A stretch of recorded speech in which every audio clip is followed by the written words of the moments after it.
ऐसी बाबू ने बोला था मीनिंग ऑफ टीपरा, उस समय मैं नहीं समझ सका, लेकिन आज I respect and I understand the emotion कि क्योंकि 70 साल से हमारे ही में, हमारे ही जमीन में हमको अधिकार नहीं मिला है, इसके लिए हम अलग होना चाहते हैं।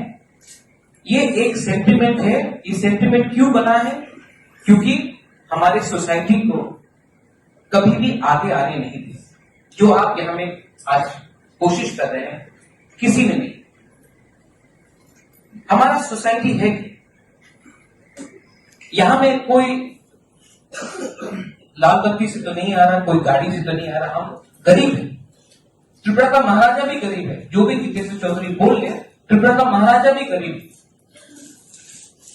लेकिन जिन लोगों को हमने खुले दिल से निमंत्रण किया अपने राज्य में, उनको भी सोचना चाहिए था जो सरकार में आए कि उन्होंने हमारा इतिहास क्यों बदलने का कोशिश की।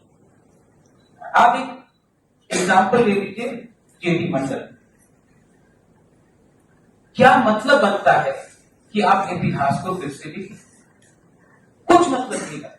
क्या मतलब बनता है जब पिछले सरकार ने हम सूर्य सेन और खुदीराम बोस का बहुत आदर कर दिया, लेकिन पैलेस के सामने मूर्ति लगाकर आप क्या प्रूव करना चाहते थे?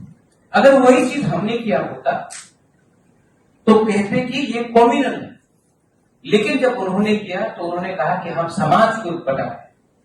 ये सब इमोशंस हैं।